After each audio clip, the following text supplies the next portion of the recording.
আমার দিক থেকে চোখ সরাবে না সায়রা। আমি যখন কথা বলি তখন শুধু আমার দিকেই তাকিয়ে থাকবে। আরিয়ানের কণ্ঠস্বর ভীষণ শান্ত, কিন্তু সেই শান্ত কথার ভিতরে লুকিয়ে থাকা অধিকার বোধ সায়রার বুকে কাঁপন ধরিয়ে দেয়। আরিয়ান সায়রাকে তার হাসপাতালের প্রাইভেট চেম্বারের দেওয়ালের সাথে আলতো করে চেপে ধরে আছে। সায়রার বয়স মাত্র 17, সদ্য ইন্টারমিডিয়েট প্রথম বর্ষে ভর্তি হয়েছে। তার পরনের আকাশি রঙের সালোয়ার কামিজটা আরিয়ানের বিশাল বুকের সাথে প্রায় লেপ্টে আছে। আরিয়ান পেশায় একজন স্বনামধন্য ডাক্তার এবং এই বিশাল হাসপাতালের মালিক, কিন্তু তার এই গম্ভীর আর রাগী চেহারার আড়ালে সায়রার জন্যে যে কি তীব্র পাগলামি লুকিয়ে আছে সেটা সায়রা খুব ভালো করেই টের পায়। আরিয়ান তার একটা হাত সায়রার কোমরে জড়িয়ে ধরে তাকে আরো নিচের দিকে টেনে নেয়। সায়রার নিঃশ্বাস ভারী হয়ে আসে। কেউ চলে আসবে ডাক্তার সাহেব, দরজাটা লক করা নেই, প্লিজ আমাকে ছাড়ুন। আমার আজ কলেজে প্রথম দিন, দেরি হয়ে যাচ্ছে। আরিয়ান সায়রার কথার কোনো তোয়াক্কা করে না। সে নিজের মুখটা সায়রার ঘাড়ের কাছে নিয়ে যায়। সায়রার গায়ের মিষ্টি সুবাস আরিয়ানকে পাগল করে তোলে। সে সায়রার ঘাড়ে আলতো করে নিজের ঠোঁট ছোঁয়ায়। সায়রা চোখ বন্ধ করে ফেলে, তার দুই হাত শক্ত করে আরিয়ানের শার্টের কলার চেপে ধরে। আরিয়ানের ঠোঁটের উষ্ণতা সায়রার সারা শরীরে বিদ্যুতের মতো ছড়িয়ে পড়ে। কলেজের প্রথম দিন বলে কি আমার পাওনা আমি ছেড়ে দেব? তুমি জানো তোমাকে চোখের সামনে না দেখলে আমার কেমন লাগে। আরিয়ান কথাগুলো বলতে বলতে সায়রার ঘাড় থেকে মুখ তুলে তার ঠোঁটের দিকে তাকায়। সায়রার গোলাপি নরম ঠোঁট দুটো ভয়ে আর উত্তেজনায় কাঁপছে। আরিয়ান আর এক মুহূর্তও দেরি করে না। সে সায়রার ঠোঁটে নিচের ঠোঁট ডুবিয়ে দেয়। চুম্বনটা শুরুতে খুব নরম আর মিষ্টি হলেও ধীরে ধীরে সেটা তীব্র আর গভীর হতে থাকে। আরিয়ানের এক হাত সায়রার কোমরে আর অন্য হাতটা সায়রার চুলের ভেতরে ঢুকে যায়। সায়রা প্রথমে একটু বাধা দেওয়ার চেষ্টা করলেও আরিয়ানের তীব্র ভালোবাসার কাছে সে খুব দ্রুত হার মানে। সেও নিজের দুই হাত আরিয়ানের গলায় জড়িয়ে ধরে চুম্বনের জবাব দিতে শুরু করে। বেশ কিছুক্ষণ পর যখন সায়রার শ্বাস নিতে কষ্ট হতে থাকে তখন আরিয়ান তাকে ছেড়ে দেয়। সায়রা হাঁপাতে থাকে, তার গাল দুটো লজ্জায় লাল হয়ে গেছে। আপনি সত্যি একটা পাগল, আমাকে এবার যেতে দিন, নইলে নীলা আমাকে রেখে একাই কলেজে চলে যাবে। আরিয়ান সায়রার কপালে একটা চুমু এঁকে দিয়ে একটু হাসে। তার সেই হাসিতে যেন দুনিয়ার সব মায়া লুকিয়ে আছে। সে সায়রার অবাধ্য চুলগুলো কানের পেছনে গুছে দেয়। ঠিক আছে যাও, কিন্তু মনে রেখো কলেজ শেষ হওয়া মাত্রই সোজা বাড়িতে ফিরবে। আর কোনো ছেলের সাথে কথা বলার চেষ্টা একদম করবে না। আমার চোখ কিন্তু সব জায়গায় আছে। সায়রার মাথা নেড়ে সম্মতি জানায় এবং দ্রুত চেম্বার থেকে বেরিয়ে যায়। সায়রা চলে যাওয়ার পর আরিয়ানের মুখের সেই নরম হাসিটা মুহূর্তেই গায়েব হয়ে যায়। তার চোখে ফুটে ওঠে এক অদ্ভুত শীতলতা আর নিষ্ঠুরতা। সে তার ডেস্কের উপর রাখা একটি কালো রঙের ফোন হাতে তুলে নেয় এবং একটি নম্বরে ডায়াল করে। কবির, সব রেডি? ফোনের ওপাশ থেকে কবিরের গম্ভীর গলা ভেসে আসে। কবির আরিয়ানের শুধু ডান হাত নয়, আন্ডারওয়ার্ল্ডে আরিয়ানের ছায়াও বটে। বাইরের দুনিয়া জানে আরিয়ান একজন ডাক্তার, কিন্তু এই শহরের অন্ধকার জগতের সবাই জানে সে আসলে কে। হ্যাঁ বস, দাউদের লোকজনকে আমরা ঘিরে ফেলেছি।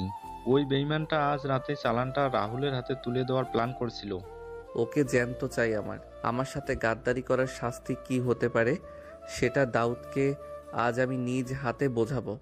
আর রাহুলের মুভমেন্টের উপর নজর রাখো। ওই কুকুরটা আজকাল বেশি ঘেউ ঘেউ করছে। ফোন কেটে দিয়ে আরিয়ান তার সাদা অ্যাপ্রনটা খুলে চেয়ারের ওপর রাখে। তার পেশিবহুল শরীরে একটা কালো শার্ট জড়ানো। এই কালো রংটাই যেন তার আসল পরিচয়। সে হাসপাতাল থেকে বেরিয়ে নিজের গাড়িতে গিয়ে ওঠে। ড্রাইভার মতিন গাড়ি স্টার্ট দেয়। স্যার, এখন কোথায় যাব? গোডাউনে চলো মতিন, আজ কিছু আবর্জনা পরিষ্কার করতে হবে। অন্যদিকে সায়রা তখন কলেজের গেটে এসে পৌঁছয়। তার বুকটা তখনও ধুকভুক করছে। আরিয়ানের ছোঁয়া যেন এখনো তার শরীরে লেগে আছে। কলেজের গেটে তার জন্য অপেক্ষা করছিল তার বেস্ট ফ্রেন্ড নীলা। নীলা সায়রার সমবয়সী এবং খুব চটপটে স্বভাবের একটা মেয়ে। কি রে মহারানী, এত দেরি হলো কেন? আমি তো ভাবলাম তুই আজ আসবিই না। তো ডক্টর সাহেব কি তোকে ছাড়তে চাইছিল না? নীলার কথায় সায়রা লজ্জা পেয়ে যায়। সে নীলার হাত ধরে টান দিয়ে কলেজের ভেতরে নিয়ে যেতে থাকে। চুপ কর তুই, মানুষের সামনে আজে বাজে কথা বলবি না একদম। চল, ক্লাস শুরু হয়ে যাবে। তারা দুজনের গল্প করতে করতে ক্লাসের দিকে এগিয়ে যায়। কলেজ ক্যাম্পাসটা বেশ বড় আর সুন্দর। চারিদিকে নতুন ছাত্রছাত্রীদের ভিড়। সায়রা আর নীলা একটা বেঞ্চে গিয়ে বসে। ঠিক তখনই নীলার ফোন বেজে ওঠে। স্ক্রিনে সাব্বিরের নাম দেখে নীলার মুখে একটা হাসি ফুটে ওঠে। সাব্বির নীলার প্রেমিক, খুব হাসি খুশি আর মজাদার একটা ছেলে। হ্যালো সাব্বির। হ্যাঁ, আমরা তো ক্লাসে চলে এসেছি, তুই কোথায়? সায়রা নীলার কথা শুনে মুচকি হাসে। তার নিজের আরিয়ানের কথা মনে পড়ে যায়। আরিয়ানের ভালোবাসা যেমন তীব্র, তার শাসনও তেমনি কড়া। সায়রা মাঝে মাঝে বোঝে না, এত বড় একজন মানুষ যার এত নামডাক, সে কেন সায়রার মতো একটা সাধারণ 17 বছরের মেয়ের জন্যে এত পাগল। সায়রা মা, তোর কলেজ কেমন লাগলো আজ? বিকেলবেলা সায়রা কলেজ থেকে ফিরে নিজের ঘরে বসেছিল। তখন তার বাবা রহমান সাহেব ঘরে ঢোকেন। রহমান সাহেব একজন সাদাসিধা অবসরপ্রাপ্ত স্কুল শিক্ষক। তিনি সায়রাকে ভীষণ ভালোবাসেন। সায়রা তার বাবার গলার আওয়াজ শুনে পড়াশোনা থেকে মুখ তুলে তাকায়। খুব ভালো লেগেছে বাবা, ক্যাম্পাসটা অনেক সুন্দর আর নীলাও তো আমার সাথেই আছে, তাই কোনো সমস্যা হয়নি। সারা দিন তো টোটো করে ঘুরে এলি, এবার আয় খেতে বসবি, চল। তোর রনি ভাইয়া এসেছে, ড্রয়িং রুমে বসে আছে। সায়রার মা সালমা বেগম দরজার কাছে দাঁড়িয়ে কথাগুলো বলেন। সায়রা একটু বিরক্তি নিয়ে ওঠে। তার কাজিন রনি সবসময় কোনো না কোনো ঝামেলায় জড়িয়ে থাকে আর তাদের বাড়িতে এসে আশ্রয় নেয়। সায়রা ড্রয়িং রুমে গিয়ে দেখে রনি সোফায় বসে ফোন টিপছে। কি রে সায়রা, কেমন আছিস? বড় হয়ে গিয়েছিস তো অনেক। আমি ভালো আছি ভাইয়া, তুমি আবার কার সাথে মারামারি করে এসেছো? তোমার মুখে তো দাগ দেখছি। রনি একটু অপ্রস্তুত হয়ে হাসে। সে সত্যি কথা লুকানোর চেষ্টা করে। আরে না, মারামারি কোথায়, একটু হোঁচট খেয়ে পড়ে গিয়েছিলাম। তুই তো জানিস আমি কত শান্তশিষ্ট। সায়রা রনির কথা বিশ্বাস করে না, কিন্তু সে আর কথা বাড়ায় না। ঠিক সেই সময় সায়রার ফোন বেজে ওঠে। স্ক্রিনে আরিয়ানের নাম চলচল করছে। সায়রা দ্রুত নিজের ঘরে চলে যায় ফোন ধরার জন্য। হ্যালো, বাড়িতে পৌঁছেছো? আমাকে মেসেজ করে জানাওনি কেন? আরিয়ানের গলার আওয়াজ বেশ গম্ভীর। সায়রা বুঝতে পারে আরিয়ান রেগে আছে। সে একটু ভয় পেয়ে যায়। আমি আসলে এসে বাবার সাথে কথা বলছিলাম, তারপর মা ডাকলো তাই ভুলে গিয়েছিলাম, সরি।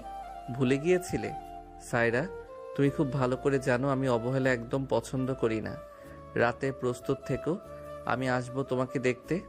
সায়রা কিছু বলার আগেই আরিয়ান ফোন কেটে দেয়। সায়রার বুকটা কেঁপে ওঠে।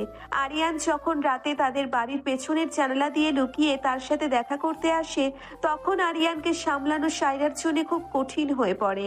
আরিয়ান আজকাল বড্ড বেশি উঠছে, ওর ডানা কাটার সময় চলে এসেছে। শহরের অন্য প্রান্তে একটি অন্ধকার আর ধোঁয়ায় ভরা ক্লাবে বসে কথাগুলো বলছিল ডন রফিক। একসময় সে এই শহরের সবচেয়ে বড় মাফিয়া বস ছিল, কিন্তু আরিয়ান তার জায়গা দখল করে নিয়েছে। রফিকের সামনে বসে আছে রাহুল।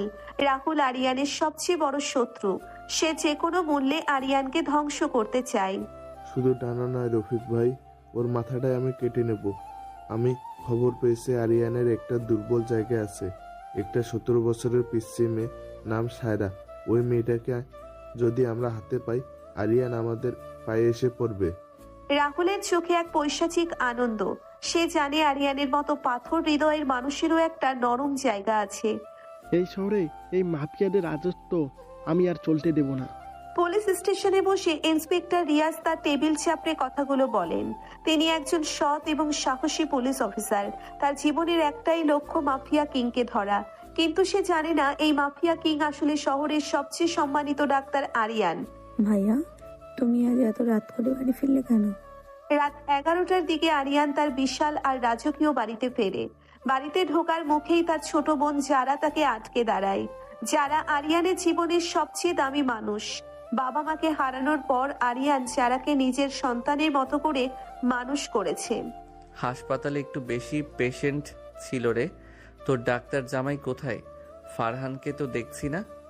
আরিয়ান খুব মিষ্টি করে হেসে যারার মাথায় হাত বুলিয়ে দেয়। যারা একটু মুখ ফুলিয়ে কথা বলে। ও তো অপারেশন থিয়েটারে আছে, জানোই তো সারাদিন কাজ আর কাজ। তুমি যাও, ফ্রেশ হয়ে নাও।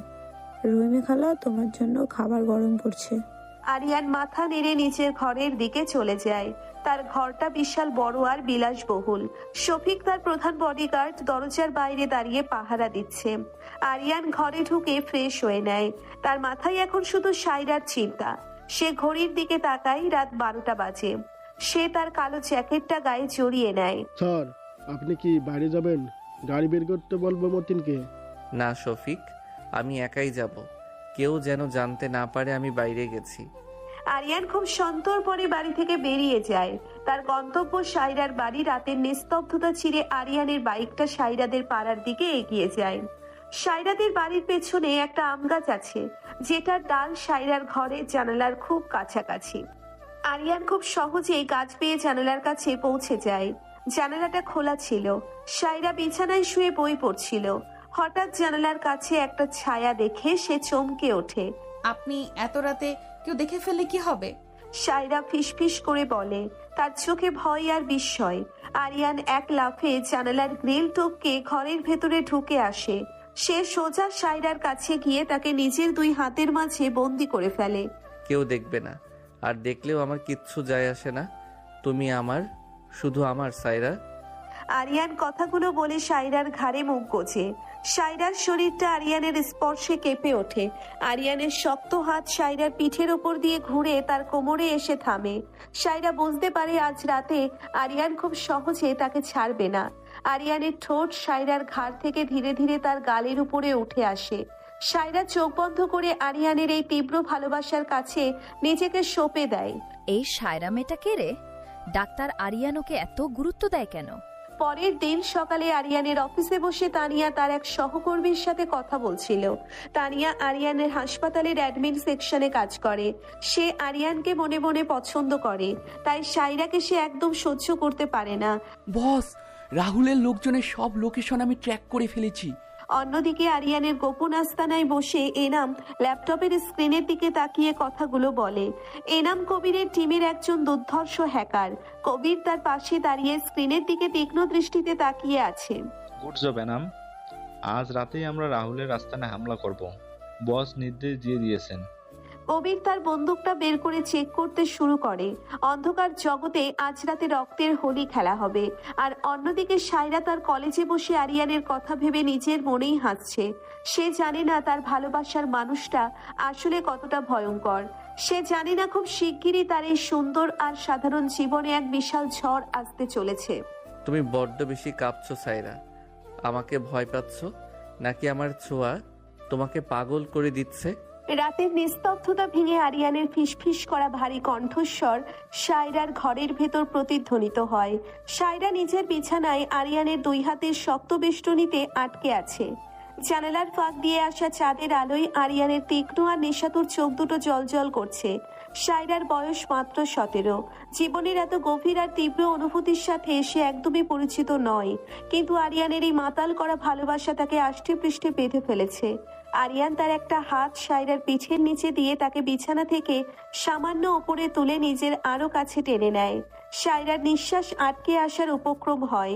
আরিয়ানের শরীরের পুরুষালী সুবাস আর দামি পারফিউমের গন্ধ সাইরার স্নায়ুতে এক অদ্ভুত শিহরণ জাগায়। আমাকে ছেড়ে দিন ডাক্তার সাহেব, কেউ যদি দেখে ফেলে আমার বাবা মা অনেক কষ্ট পাবে। আমি এত রাতে এসব, আমার খুব ভয় করছে। সাইরার গলা দিয়ে কথাগুলো খুব অস্পষ্টভাবে বেরিয়ে আসে। সে আরিয়ানের বুকে দুহাত দিয়ে সামান্য ধাক্কা দেওয়ার চেষ্টা করে, কিন্তু আরিয়ানের পেশিবহুল শরীরের কাছে তার সেই চেষ্টা বড্ড বেমানান। আরিয়ান সাইরার কথার কোনো উত্তর না দিয়ে সোজা তার ঠোঁটে নিজের ঠোঁট নামিয়ে আনে। এই চুম্বন আগের মতো আলতো বা মিষ্টি ছিল না। এই চুম্বনে ছিল তীব্র অধিকার বোধ, ক্ষুধা আর এক বন্য নেশা। আরিয়ান সাইরার নরম ঠোঁট দুটো নিচের ঠোঁটের মাঝে নিয়ে তীব্রভাবে চুষতে থাকে। সাইরার শরীর ধনুকের মতো বেঁকে যায়। সে আরিয়ানের পিঠ খামচে ধরে নিজের ভারসাম্য বজায় রাখার চেষ্টা করে। আরিয়ানের একটা হাত সাইরার কোমরের উন্মুক্ত অংশে স্পর্শ করতেই সাইরা কেঁপে ওঠে। দীর্ঘ কয়েক মিনিট ধরে চলা এই গভীর চুম্বনের পর আরিয়ান যখন সাইরাকে ছাড়ে, তখন সাইরা হাঁপাচ্ছে। তার চোখ দিয়ে এক ফোঁটা জল গড়িয়ে পড়ে। আমার ভালোবাসাকে ভয় পাবে না সাইরা। এই পৃথিবীতে আমি সবকিছু ধ্বংস করে দিতে পারি, কিন্তু তোমার চোখের এক ফোঁটা জল আমার সহ্য হয় না। তুমি শুধু আমার, আর কাউকে এই চোখে দেখার সাহসও করবে না। ঘুমিয়ে পড়ো এখন। আরিয়ান সাইরার কপালে দীর্ঘ একটা চুমু এঁকে দিয়ে বিছানা থেকে উঠে দাঁড়ায়। সাইরা এক দৃষ্টিতে তাকিয়ে থাকে অন্ধকারে হারিয়ে যাওয়া আরিয়ানের অবয়বের দিকে। আরিয়ান জানালা দিয়ে বেরিয়ে যাওয়ার পর সায়রা নিজের বুকে হাত দিয়ে স্পন্দন মাপার চেষ্টা করে। এই লোকটা যেন একটা ঘূর্ণিঝড়, যে সায়রার শান্ত জীবনটাকে পুরোপুরি এলোমেলো করে দিয়েছে। অন্যদিকে আরিয়ান সায়রাদের বাড়ির সীমানা পেরিয়ে রাস্তার রাখা নিজের বাইকে গিয়ে ওঠে। তার চেহারার সেই প্রেমিক রূপটা এখন আর নেই, সেখানে জায়গা করে নিয়েছে এক ভয়ঙ্কর শীতলতা। সে পকেট থেকে ফোন বের করে। এনাম, দাউদকে গোডাউনে নিয়ে এসেছিস? আমি আসছি, ওর জ্ঞান যেন না ফেরে সেটা নিশ্চিত কর। আরিয়ান বাইকের স্পিড বাড়িয়ে শহরের সীমানার দিকে ছুটে যায়। আধা ঘন্টার মধ্যে সে একটা পরিত্যক্ত এবং পুরনো গোডাউনের সামনে এসে থামে। গোডাউনের ভেতরে আবছা আলো জ্বলছে। আরিয়ান ভেতরে ঢুকতেই কবির, শফিক আর এনাম তাকে সম্মান জানায়। গোডাউনের মাঝখানে একটা চেয়ারে দাউদকে শক্ত করে বেঁধে রাখা হয়েছে। দাউদ তখনও অজ্ঞান। বস, ওই শুয়োরের বাচ্চাটা আমাদের পুরো রুমটা দিয়ে রাহুলের কাছে অস্ত্র পাচার করার চেষ্টা করছিল।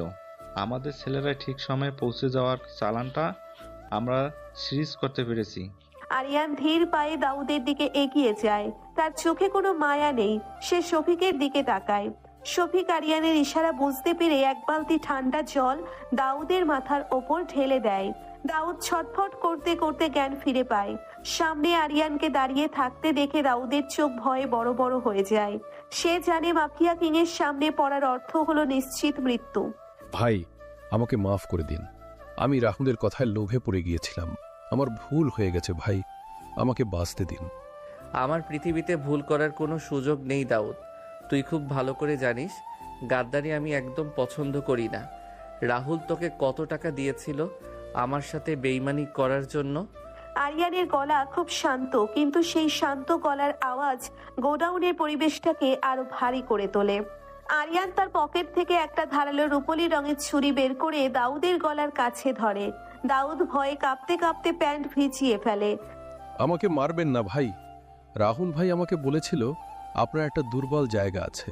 সে আমাকে ওই সায়রা নামের মেয়েটার খোঁজ নিতে বলেছিল।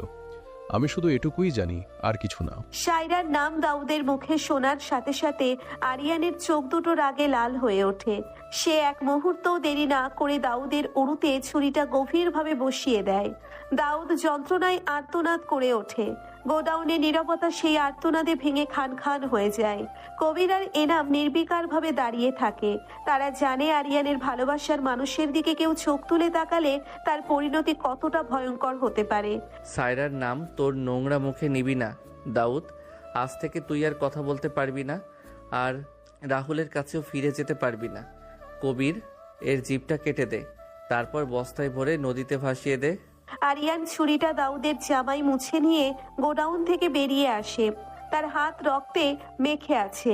সে নিজের গাড়িতে গিয়ে বসে। মতিন চুপচাপ গাড়ি স্টার্ট দেয়। আরিয়ানের ভেতরে এখন একটা ঝড় বইছে। রাহুল সায়রাকে টার্গেট করছে। এটা জানার পর আরিয়ানের রাগ বাঁধ ভেঙে গেছে। সায়রাকে সুরক্ষিত রাখতে হলে রাহুলকে পৃথিবী থেকে সরিয়ে নিতে হবে। ফারহান বাবা, তুমি কি আজকেও না খেয়েই হাসপাতালে চলে যাবে? যারা মা তো কাল রাত থেকে তোমার জন্য অপেক্ষা করছিল। সকালবেলা আরিয়ানের বিশাল বাড়িতে ডাইনিং টেবিলে নাস্তা সাজিয়ে দিচ্ছিলেন রহিমা খালা। তিনি এই বাড়ির পুরনো কেয়ারটেকার এবং সবাইকে নিজের সন্তানের মতো ভালোবাসেন। ফারহান তাড়াহুড়ো করে শার্টের বোতাম লাগাতে লাগাতে ডাইনিং রুমে আসে। ফারহান পেশায় ডাক্তার এবং চারার স্বামী। খালাম্মা, আমার একদম সময় নেই। একটা এমার্জেন্সি অপারেশন আছে। যারা এখনো ঘুমাচ্ছে ওকে ডাকবেন না। আরিয়ান ভাইয়া কি উঠেছে? ঠিক সেই সময় যারার হাই তুলতে তুলতে নিজের রুম থেকে বেরিয়ে আসে। তার চোখে ঘুম। স্বামীকে চলে যেতে দেখে তার মুখটা গোমরা হয়ে যায়। তুমি তো আজকাল আমাকে সময় দেওয়াই ছেড়ে দিয়েছো ফারহান। সারাদিন শুধু হাসপাতাল আর হাসপাতাল। ভাইয়াকে বলে আমি তোমার চাকরি খেয়ে নেবো বলে দিচ্ছি। ফারহান হেসে এগিয়ে গিয়ে যারার কপালে একটা চুমু খায়। যারা আরিয়ানের আদরের বোন, তাই ফারহান তাকে সবসময় একটু বেশিই প্যাম্পার করে। রাগ হয় না আমার লক্ষ্মী বউ। আমি আজ সন্ধ্যায় তাড়াতাড়ি ফিরে আসবো। তারপর আমরা দুজনে বাইরে ডিনার করতে যাব, ঠিক আছে? যারা একটু শান্ত হয়। ঠিক তখন আরিয়ান সিঁড়ি দিয়ে নিচে নেমে আসে। সে গোসল করে একদম ফ্রেশ হয়ে এসেছে। পরনে একটা সাদা শার্ট আর কালো প্যান্ট। তার চেহারায় রাতের সেই ভয়ঙ্কর মাফিয়ার কোনো ছাপ নেই। সে এখন এই শহরের সবচেয়ে সম্মানিত এবং গম্ভীর সিইও এবং ডাক্তার। ফারহান, তুমি হাসপাতালে যাও। আমি আজ একটু দেরিতে যাব। যারা তুই ঠিকমতো নাস্তা করে নিস। আরিয়ান নাস্তার টেবিলে বসে কফিতে চুমুক দেয়। তার মাথায় সারাক্ষণ সায়রার চিন্তা ঘুরপাক খাচ্ছে। সে জানে সায়রা এখন কলেজে যাওয়ার জন্য তৈরি হচ্ছে। রনি, তুই আবার রহমান সাহেবের মানিব্যাগ থেকে টাকা নিয়েছিস? তোর কি কোনো লজ্জা শরম নেই? সারাদিন বকাটাদের সাথে ঘুরে বেড়াস আর আমাদের ঘাড়ের উপর বসে খাস। সায়রাদের বাড়িতে সকালবেলা থেকেই সালমা বেগমের চড়া গলা শোনা যাচ্ছে। রহমান সাহেব চুপচাপ সোফায় বসে পত্রিকা পড়ছেন। রনি একটুও ভ্রুক্ষেপ না করে সোফার হাতলে পা তুলে বসে আছে। আন্টি, তুমি এত চিল্লাচ্ছ কেন? খালুর তো অনেক টাকা। আমাকে মাত্র 1000-5 টাকা দিলে কি তার ব্যাংকের ব্যালেন্স শেষ হয়ে যাবে? আমার কিছু দরকারি কাজ আছে, তাই নিয়েছি। ভাইয়া, তুমি কিন্তু দিন দিন সীমা পার করছো। বাবা কিছু বলে না দেখে তুমি যা ইচ্ছা তাই করবে? তোমার এই দরকারি কাজগুলো কি, সেটা কি আমরা জানি না? সায়রা কলেজের ইউনিফর্ম পরে ঘর থেকে বেরিয়ে এসে কথাগুলো বলে। রনি সায়রার দিকে তাকিয়ে একটা বাঁকা হাসি দেয়। রনি আসলে তলে তলে ডন রফিকের দলের সাথে যুক্ত, কিন্তু সেটা এই বাড়ির কেউ জানে না। তুই তো এখন বড় কলেজে পড়িস সায়রা, তোর তো অনেক বড় বড় জায়গা চেনা জানা। তুই নিজের কাজে মন দে, আমার ব্যাপারে নাক গলাতে আসবি না। রহমান সাহেব একটা দীর্ঘশ্বাস ফেলে সায়রাকে থামান। তিনি শান্তিপ্রিয় মানুষ, ঝামেলা পছন্দ করেন না। সায়রার আগে গজগজ করতে করতে কলেজ ব্যাগে বই ঢুকিয়ে বাড়ি থেকে বেরিয়ে যায়। দোস্ত, তুই আজ এত চুপচাপ কেন? তো সেই ডক্টর বাবু কি রাতে স্বপ্নে এসে তোকে বকা দিয়েছে নাকি? কলেজ ক্যাম্পাসে বসে নীলা সায়রাকে খোঁচা দিয়ে কথাগুলো বলে।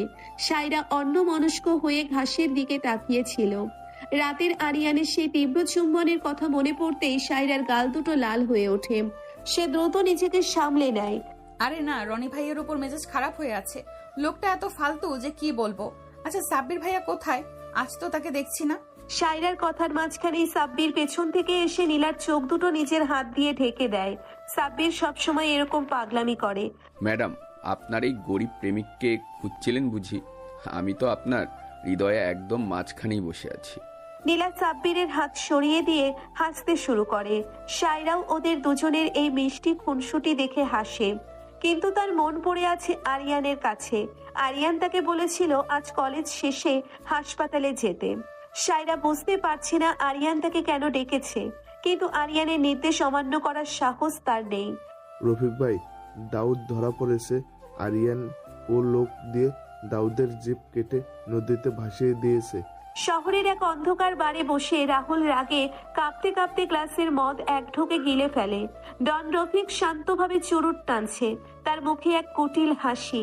ধৈর্য রাহুল, আরিয়ান শক্তিশালী হতে পারে, কিন্তু সে অপরাজের নয়। আমি মায়াকে খবর দিয়েছি। মায়া আজ রাতে শহরে এসে পৌঁছাবে। মায়া হলো সেই বিষাক্ত সাপ যে আরিয়ানের সবচেয়ে কাছের মানুষ হয়েও ওর বুকে ছবল মারবে। মায়া, ওই মেয়ে তো আরিয়ানের অতীত ছিল। ও কি আমাদের সাহায্য করবে? মায়া টাকার জন্য নিজের আত্মাও বিক্রি করে দিতে পারে, আর সে আরিয়ানকে নিজের করে পাওয়ার জন্য পাগল। সারা নামের ওই পিচ্ছি মেয়েটাকে রাস্তা থেকে সরানোর জন্য মায়াই যথেষ্ট। অন্যদিকে শহরের সেন্ট্রাল পুলিশ স্টেশনে ইন্সপেক্টর রিয়াজ একটা বিশাল ম্যাপের সামনে দাঁড়িয়ে আছেন। ম্যাপে লাল কালি দিয়ে বিভিন্ন এলাকার মার্ক করা আছে। রিয়াজ একজন ইনফরমার জেরা করেছেন। তুই আমাকে শুধু এটা বল, এই বয়স লোকটা আসলে কে? সে কিভাবে এত নীরবে পুরো শহরের আন্ডারঅল কন্ট্রোল করছে? স্যার, বোসের আসল চেহারা কেউ দেখেনি, তবে আমি শুধু এটুকু জানি বোসের ডান হাত কবির ভাই খুব শিগগিরই রাহুলের আস্তানায় বড় ধরনের একটা হামলা করতে যাচ্ছে। রিয়াজ ইনফরমারের কথা শুনে নড়ে চড়ে বসেন। তিনি বুঝতে পারেন খুব শিগগিরই শহরে একটা বড় গ্যাং অয়ার হতে চলেছে এবং তাকে যে কোনো মূল্যে সেটা থামাতে হবে। এক্সকিউজ মি, তুমি এখানে কি করছো? এটা কি তোমার কলেজ পেয়েছো যে যখন খুশি ঢুকে পড়বে? দুপুরবেলা সায়রা কলেজ শেষ করে আরিয়ানের বিশাল হাসপাতালে এসে পৌঁছয়। সে আরিয়ানের প্রাইভেট চেম্বারের দিকে যাচ্ছিল, তখনই তানিয়া তার পথ আটকে দাঁড়ায়। তানিয়া হাসপাতালের অ্যাডমিন সেকশনে কাজ করে এবং সে মনে মনে আরিয়ানকে নিজের করে পাওয়ার স্বপ্ন দেখে। সায়রার মতো একটা সাধারণ মেয়েকে আরিয়ান কেন এত পাত্তা দেয় সেটা তানিয়ার সহ্য হয় না। আমি ডাক্তার আরিয়ানের সাথে দেখা করতে এসেছি। উনি আমাকে আসতে বলেছিলেন, দয়া করে আমাকে যেতে দিন। ডাক্তার আরিয়ানের অনেক কাজ আছে, তোমার মতো পিচ্চি মেয়েদের সাথে আড্ডা দেওয়ার সময় উনার নেই। তুমি বরং যাও গিয়ে পড়াশোনা করো। তানিয়া খুব তাচ্ছিল্যের সাথে কথাগুলো বলে। সায়রা অপমানিত বোধ করে, তার চোখে জল চলে আসে। সে পেছন ফিরে চলে যেতে নেবে, ঠিক তখনই একটা ভারী এবং শীতল কণ্ঠস্বর পুরো করিডোরে গমগম করে ওঠে। সায়রা, আমার পার্সোনাল গেস্ট তানিয়া, তুমি কি আমাকে শেখাবে আমার কার সাথে সময় কাটানো উচিত আর কার সাথে নয়? আরিয়ান তার দুই হাত পকেটে গুজে ধীর পায়ে তাদের দিকে এগিয়ে আসে। তার চোখে এমন এক ভয়ঙ্কর রাগ ছিল যে তানিয়া ভয়ে এক পা পিছিয়ে যায়। আরিয়ানের এই রূপ হাসপাতালের কেউ সচরাচর দেখে না। স্যার, আমি আসলে বুঝতে পারিনি। আমি শুধু বলতে চাইছিলাম আপনার অনেক পেশেন্ট অপেক্ষা করছে। আমার পেশেন্টদের আমি কিভাবে সামলাবো সেটা আমার ব্যাপার। আজ থেকে সায়রা যখনই এই হাসপাতালে আসবে কেউ যেন তার পথ না আটকায়। আর যদি দ্বিতীয়বার তোমার মুখ থেকে সায়রার জন্য কোনো অসম্মানজনক কথা বের হয় তবে এই হাসপাতালে তোমার এটাই শেষ দিন হবে। Get out from here. আরিয়ানের ধমকে তানিয়া প্রায় কাঁদতে কাঁদতে সেখান থেকে ছুটে পালিয়ে যায়। আরিয়ান সায়রার দিকে ঘোরে। সায়রা তখনও ভয়ে কাঁপছে। আরিয়ান সায়রার হাত ধরে টেনে তাকে নিজের প্রাইভেট চেম্বারের ভেতরে নিয়ে যায় এবং দরজাটা লক করে দেয়। আপনি ওভাবে সবার সামনে তানিয়া আপুকে অপমান না করলেও পারতেন, আমার খুব খারাপ লাগছিল। সায়রা মাথা নিচু করে কথাগুলো বলে। আরিয়ান সায়রার থুতনি ধরে তার মুখটা ওপরে তোলে। আরিয়ানের চোখের সেই রাগ এখন গলে গিয়ে এক তীব্র ভালোবাসায় পরিণত হয়েছে। তোমাকে কেউ অপমান করবে আর আমি সেটা দাঁড়িয়ে দেখব? সায়রা, তুমি আমার রানী, আমার দুনিয়ায় তোমার স্থান সবার উপরে। আরিয়ান কথাগুলো বলতে বলতে সায়রাকে তার ডেস্কের সাথে চেপে ধরে। সে সায়রার কানের কাছে মুখ নিয়ে গভীর একটি শ্বাস নেয়। সায়রার শরীরের মিষ্টি গন্ধ আরিয়ানকে পাগল করে দিচ্ছে। আরিয়ান তার একটা হাত সায়রার কামিজের উপর দিয়ে তার পেটের উন্মুক্ত অংশে রাখে। সায়রার সারা শরীরে বিদ্যুতের শক লাগে। সে আরিয়ানের শার্ট শক্ত করে খামচে ধরে। প্লিজ, কেউ চলে আসবে, এটা হসপিটাল, আমাকে ছাড়ুন। কেউ আসবে না, আমি নির্দেশ দিয়ে রেখেছি আমাকে যেন কেউ বিরক্ত না করে। তুমি শুধু আমাকে অনুভব করো সায়রা। আরিয়ান সায়রার ঠোঁটে আবারও তার অধিকার প্রতিষ্ঠা করে। এবারের চুম্বনটা রাতের চেয়েও বেশি বন্য এবং ক্ষুধার্ত ছিল। আরিয়ানের জিভ সায়রার ঠোঁটের ভেতর প্রবেশ করে তার ভেতরের সবটুকু মিষ্টির স্বাদ শুষে নিতে থাকে। সায়রার মাথা ঘুরতে শুরু করে। সে নিজের সব বাধা ভুলে গিয়ে আরিয়ানের গলায় হাত জড়িয়ে ধরে। আরিয়ানের হাতের স্পর্শ সায়রার শরীরের বিভিন্ন অংশে বিচরণ করতে থাকে, যা সায়রাকে এক অজানা এবং তীব্র সুখে ভাসিয়ে নিয়ে যায়। আরিয়ানের স্পর্শে সায়রা বুঝতে পারে এই মানুষটা তাকে যেমন পাগলের মতো ভালোবাসতে জানে, ঠিক তেমনি তাকে নিজের করে পাওয়ার জন্য যে কোনো পর্যায়ে যেতে পারে। অন্যদিকে ঠিক সেই সময়ে হাসপাতালের মেইন গেটে একটা দামি কালো গাড়ি এসে থামে। গাড়ি থেকে এক মোহময়ী নারী নেমে আসে। তার পরনে একটা লাল রঙের শর্ট ড্রেস, চোখে কালো রোদ চশমা এবং ঠোঁটে গাঢ় লাল লিপস্টিক। সে আর কেউ নয়, মায়া। আরিয়ানের অন্ধকার অতীতের এক ভয়ঙ্কর অধ্যায়। মায়া রোদ চশমাটা খুলে হাসপাতালের বিশাল ভবনের দিকে তাকিয়ে একটা কুটিল হাসি দেয়। সে ফিরে এসেছে আরিয়ানকে নিজের করে পেতে এবং আরিয়ানের জীবনের সব শান্তি চিরতরে কেড়ে নিতে। সায়রা এবং আরিয়ানের এই গভীর প্রেমের মাঝে এক ভয়ঙ্কর ঝড় উঠতে আর বেশি দেরি নেই। আরিয়ান, আমাকে ছাড়ুন। কেউ যদি হঠাৎ ভেতরে চলে আসে আমি লজ্জায় মরে যাব, আমার দম বন্ধ হয়ে আসছে। আমার এই দুই হাতের বাঁধনে তোমার দম বন্ধ হবে না সায়রা, বরং তুমি নতুন করে শ্বাস নিতে শিখবে। আর এই দরজা ভেঙে ভেতরে ঢোকার সাহস এই শহরের কারো নেই। হাসপাতালের সে বিশাল এবং বিলাসবহুল প্রাইভেট চেম্বারের ভেতর আরিয়ানের গভীর আর নেশাতুর গলা প্রতিধ্বনিত হয়। সায়রা আরিয়ানের বুকের সাথে একেবারে মিশে আছে। আরিয়ানের এক হাত সায়রার কোমরের উন্মুক্ত অংশে শক্ত করে চেপে বসা, আর অন্য হাতটি সায়রার ঘাড়ের কাছে খেলা করছে। সায়রার বয়স মাত্র 17। তার এই ছোট্ট জীবনে এত তীব্র আর পাগল করা ভালোবাসার কোনো অভিজ্ঞতা নেই।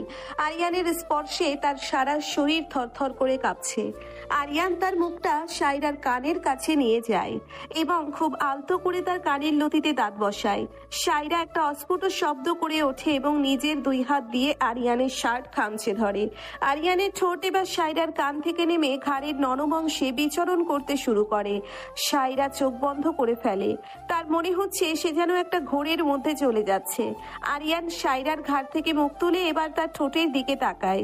সায়রার ঠোঁট দুটো উত্তেজনায় কাঁপছে। আরিয়ান আর এক মুহূর্তও অপেক্ষা না করে সায়রার ঠোঁটে নিজের ঠোঁট দবিয়ে দেয়।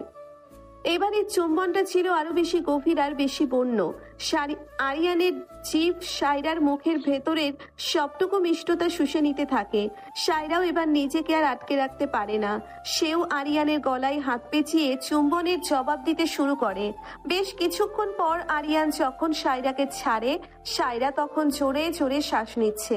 এক্সকিউজ মি, ডাক্তার আরিয়ানের চেম্বারটা কোন দিকে? ঠিক সেই সময়ে হাসপাতালের বাইরে করিডোরে একটা তীক্ষ্ণ এবং অহংকারী মেয়েলি কণ্ঠস্বর শোনা যায়। তানিয়া নিজের ডেস্কে বসে কাজ করছিল। সে মাথা তুলে তাকায়। সামনে দাঁড়িয়ে আছে এক মোহময়ী নারী, পরনে গাঢ় লাল রঙের শর্ট ড্রেস, চোখে দামি রোদ চশমা। মায়রার ঠোঁটে একটা কুটিল হাসি ঝুলছে। তানিয়া কিছুক্ষণ মায়রার দিকে তাকিয়ে থাকে, তারপর তার মনে একটা বাজে বুদ্ধি খেলে যায়। সে বুঝতে পারে এই মেয়েটা আরিয়ানের পরিচিত কেউ এবং সায়রাকে শায়েস্তা করার জন্যে এই মেয়েটাকে ব্যবহার করা যেতে পারে। ডাক্তার আরিয়ান তো এখন তার পার্সোনাল গেস্টের সাথে ব্যস্ত আছেন। আপনি বরং কিছুক্ষণ অপেক্ষা করুন। উনি একটা পিচ্চি মেয়ের সাথে ভেতরে আছেন। মেয়েটার নাম সায়রা। সায়রা, ইন্টারেস্টিং। আমি মায়া, আরিয়ানের অতীত। আর আমার জন্য আরিয়ানের কোনো দরজাই কখনো বন্ধ থাকে না। মায়ার চশমাটা খুলে তানিয়ার দিকে একটা তাচ্ছিল্যের দৃষ্টি ছুড়ে দেয় এবং গদগদ করে হেঁটে সোজা আরিয়ানের চেম্বারের দিকে এগিয়ে যায়। তানিয়া একটা শয়তানি হাসি দিয়ে মায়ার যাওয়ার পথের দিকে তাকিয়ে থাকে। মায়া আরিয়ানের চেম্বারের দরজার সামনে এসে দাঁড়ায় এবং কোনো অনুমতি না নিয়েই দরজার হাতল ঘোরায়, কিন্তু দরজা ভেতর থেকে লক করা ছিল। মায়া দরজায় জোরে জোরে নক করতে শুরু করে। কে? আমি বলেছিলাম আমাকে যেন কেউ ডিস্টার্ব না করে। দরজার ওপাশ থেকে আরিয়ানের রাগী কণ্ঠস্বর শুনে মায়া একটুও ঘাবড়ায় না, বরং তার মুখের হাসিটা আরো চওড়া হয়। চেম্বারের ভেতরে সায়রা দরজার আওয়াজ শুনে ভয়ে আরিয়ানের বুক থেকে ছিটকে দূরে সরে যায়। সে দ্রুত নিজের জামা কাপড় ঠিক করতে শুরু করে। আরিয়ানের চোখ রাগে লাল হয়ে ওঠে। সে লম্বা লম্বা পা ফেলে দরজার কাছে যায় এবং এক ঝটকায় দরজাটা খুলে দেয়। সামনে মায়াকে দাঁড়িয়ে থাকতে দেখে আরিয়ানের চোখের মনি এক মুহূর্তের জন্য স্থির হয়ে যায়। তার চোয়াল শক্ত হয়ে ওঠে। সারপ্রাইজ আরিয়ান, আমাকে দেখে মনে হচ্ছে তুমি খুব একটা খুশি হওনি। আর ভেতরে এই সুন্দরী পিচ্চি মেয়েটা কে? তোমার নতুন কোনো খেলনা নাকি? মায়ার কথা শেষ হওয়ার আগেই আরিয়ান তার হাতটা শক্ত করে চেপে ধরে, তাকে চেম্বারের বাইরে করিডোরের দিকে টেনে নিয়ে যায় এবং সায়রার দিকে তাকিয়ে দরজাটা আবার লক করে দেয়। আরিয়ানের চোখের দৃষ্টি এখন একটি ক্ষুধার্ত বাঘের মতো। মায়া ব্যথায় একটু কুঁকড়ে যায়। তুই এখানে কেন এসেছিস মায়া? তোকে আমি এই শহর থেকে চিরতরে চলে যেতে বলেছিলাম। আমার জীবনে তোর কোনো জায়গা নেই। আর সায়রার দিকে যদি তুই ভুলেও চোখ তুলে তাকাস, আমি তোর চোখ উপড়ে নেব। তুমি আমাকে এত সহজে ভুলতে পারবে না আরিয়ান। আমি ফিরে এসেছি আমার পাওনা বুঝে নিতে। ওই 17 বছরের একটা সামান্য মেয়ে কখনোই তোমার এই বিশাল সাম্রাজ্যের রানী হতে পারবে না। রানী হওয়ার যোগ্যতা শুধু আমার আছে। আরিয়ান মায়ার হাতটা এক ঝটকায় ছেড়ে দেয়। সে জানে মায়া কতটা বিষাক্ত হতে পারে, কিন্তু সে এও জানে যে তার ভালোবাসার মানুষের গায়ে একটা আঁচড় লাগতে দেওয়ার আগে সে পুরো পৃথিবী জ্বালিয়ে দিতে পারে। এনাম, রাহুলের মেন গোডাউনে সিকিউরিটি সিস্টেমে হ্যাক করতে আর কতক্ষণ লাগবে? আমাদের হাতে সময় খুব কম। শহরের অন্য প্রান্তে আরিয়ানের আন্ডারওয়ার্ল্ডের গোপন ডেরায় এক চরম ব্যস্ততা চলছে। গভীর একটা বিশাল টেবিলের ওপর শহরের ম্যাপ বিছিয়ে তার উপর ঝুঁকে আছে। তার পাশে শফিক নিজের বন্দুক পরিষ্কার করছে। আরিয়ানের নির্দেশ অনুযায়ী আজ রাতেই রাহুলের আস্তানায় সবচেয়ে বড় হামলাটা হতে চলেছে। এনাম তার ল্যাপটপের কিবোর্ডে ঝড় তুলছে। কবির ভাই, শুধু আর 2টা মিনিট। ওদের ফায়ারওয়েলটা বেশ স্ট্রং, কিন্তু আমার কাছে এটার কোনো ব্যাপারই না। এই যে হয়ে গেছে, আমি ওদের মেইন গেট থেকে শুরু করে ভেতরের সব সিসি ক্যামেরার কন্ট্রোলে নিয়ে নিয়েছি। বস বলে দিয়েছেন রাহুলের একটা লোকও যেন আজ রাতে জীবিত না ফিরে যায়। আর রাহুলকে বসের সামনে জ্যান্ত হাজির করতে হবে। মতিন গাড়ি রেডি রাখছে। কবির একটা স্যাডিটিক হাসি হাসে। সে তার জ্যাকেটের ভেতর থেকে 2টো লোডেড পিস্তল বের করে নিজের কোমরে গুজে নেয়। আরিয়ানের এই টিমটা অন্ধকারের এক ভয়ঙ্কর মৃত্যুদূত, যারা তাদের বসের একটা ইশারায় যে কোনো কিছু ধ্বংস করে দিতে পারে। আমার এতগুলো টাকার চালান আরিয়ান গায়েব করে দিল। দাউদকে মেরে ফেললো। আমি ওকে ছাড়বো না রফিক ভাই। আজ আমি ওর হাসপাতালে গিয়ে ওর সামনে ওই সায়রা মেয়েটাকে তুলে আনবো। ডন রফিকের গোপন আস্তানায় বসে রাহুল রাগে চিৎকার করতে থাকে। রফিক খুব শান্তভাবে একটা মদের গ্লাস হাতে নিয়ে সোফায় হেলান দিয়ে বসে আছে। রফিক জানে রাগ দিয়ে আরিয়ানকে হারানো যাবে না, এর জন্য দরকার চরম ধূর্ততা। বোকামি করিস না রাহুল, আরিয়ান এখন পুরো সতর্ক। তুই যদি সরাসরি ওর সামনে যাস, ও তোকে কুকুরের মতো মারবে। মায়া কাজ শুরু করে দিয়েছে, আর আমি সায়রার বাড়ির ভেতর থেকেই একটা সুন্দর রাস্তা বের করেছি। বাড়ির ভেতর থেকে মানে কি বলছেন আপনি? সারার একটা বেকার কাজিন আছে রনি। ছেলেটা টাকার জন্য নিজের কিডনিও বেঁচে দিতে পারে। আমি রনিকে হাত করেছি, ও আমাদের সায়রার সব খবর এনে দেবে, আর সময় মতো সায়রাকে আমাদের হাতে তুলে দেবে। রাহুলের চোখে এবার একটা ক্রূর হাসি ফুটে ওঠে। সে বুঝতে পারে রফিকের প্ল্যানটা কতটা নিখুঁত। আরিয়ানের সাম্রাজ্য ভাঙার চাবি এখন তাদের হাতের মুঠোয়। তুমি রনিকে এত আশকারা দিচ্ছ সালমা, এর ফল কিন্তু ভালো হবে না। ছেলেটা সারাদিন বাজে ছেলেদের সাথে ঘোরে। আমার কেন যেন মনে হচ্ছে ও কোনো বড় বিপদে জড়াতে যাচ্ছে। সায়রাদের বাড়িতে বিকেলবেলা রহমান সাহেব খুব চিন্তিত মুখে কথাগুলো বলেন। সালমা বেগম রান্নাঘর থেকে চায়ের কাপ হাতে নিয়ে ড্রয়িং রুমে আসেন। তিনি রনিকে নিজের বোনের ছেলের মতো স্নেহ করেন, তাই তার কোনো দোষ তিনি দেখতে পান না। তুমি সারাদিন শুধু ছেলেটার দোষ ধরো। রনি একটু চঞ্চল হতে পারে, কিন্তু ছেলেটা তো খারাপ না। তুমি বরং নিজের মেয়ের দিকে খেয়াল রাখো। সায়রা আজকাল কেমন যেন আনমনা হয়ে থাকে। ঠিক সেই সময় রনি চুপি চুপি সদর দরজা দিয়ে বাড়ির ভেতরে ঢোকার চেষ্টা করে। তার চোখে মুখে একটা ধূর্ত ছাপ। সে ডন রফিকের সাথে দেখা করে পকেটে এক গাদা টাকা নিয়ে ফিরেছে। রহমান সাহেব রনিকে দেখে একটা দীর্ঘশ্বাস ফেলেন। সাইরা, তোর কি শরীর খারাপ? তুই হসপিটাল থেকে ফেরার পর থেকে একটা কথা বলছিস না, কি হয়েছে তোর? সায়রাদের বাড়ির ছাদে বিকেলে নীলা আর সায়রা বসে আছে। সায়রার মনটা ভীষণ খারাপ। মায়াকে আরিয়ানের চেম্বারের সামনে দেখে তার বুকের ভেতরটা কেমন যেন ভেঙে গেছে। আরিয়ান তাকে শুধু এতটুকুই বলেছে যে মায়া তার কেউ না, কিন্তু মায়ার চোখ আর কথা সায়রাকে অন্য কিছুই বুঝিয়েছে। সায়রা চুপ করে আকাশের দিকে তাকিয়ে থাকে। আমি কিছু বুঝতে পারছি না নীলা। ডাক্তার সাহেব আমাকে অনেক ভালোবাসে, আমি সেটা ওনার চোখে দেখতে পাই, কিন্তু ওনার জীবনটা বড্ড বেশি রহস্যময়। আমার খুব ভয় হয় জানিস, যদি সবকিছু হারিয়ে ফেলি। নীলা সায়রার হাতটা শক্ত করে চেপে ধরে। সে বুঝতে পারে তার বন্ধু একটা খুব জটিল সম্পর্কের মাঝে জড়িয়ে পড়েছে। ঠিক তখনই ছাদের দরজা খুলে সাব্বির সেখানে এসে হাজির হয়। সাব্বিরের হাতে দুটো আইসক্রিম। ম্যাডামদের জন্য স্পেশাল ডেলিভারি। এই সায়রা, তুই এমন বেয়াদবের মতন মুখ করে বসে আছিস কেন? তোর ওই রাগী ডাক্তার আবার তোকে বকা দিয়েছে নাকি? আমাকে বল, আমি গিয়ে ওর সাথে একটু বক্সিং করে আসি। সাব্বিরের কথায় সায়রা একটু হেসে ফেলে। সাব্বির সবসময় পরিবেশটা হালকা করে নেয়। নীলা সাব্বিরের হাত থেকে আইসক্রিম নিয়ে তাকে ধমক দেয়। তুই চুপ করবি সাব্বির, সব সময় শুধু ফাজলামো। সাইরা এমনিতেই টেনশনে আছে। যারা, এই দেখো আমি কত তাড়াতাড়ি চলে এসেছি। তোমার জন্য পছন্দের রেড ভেলভেট কেকও নিয়ে এসেছি। সন্ধ্যার দিকে আরিয়ানের বাড়িতে ফারহান একটা কেকের বাক্স হাতে নিয়ে ঘরে ঢোকে। যারা সোফায় বসে টিভি দেখছিল, ফারহানকে এত তাড়াতাড়ি দেখে তার চোখ দুটো খুশিতে চকচক করে ওঠে। সে ছুটে গিয়ে ফারহানকে জড়িয়ে ধরে। সত্যি তুমি আজ তাড়াতাড়ি এসেছো? আমি তো ভেবেছিলাম তুমি আবার সেই রাত 12টা বাজাবে। Thank you Farhan. ফারহান হাসতে হাসতে যারার কপালে চুমু খায়।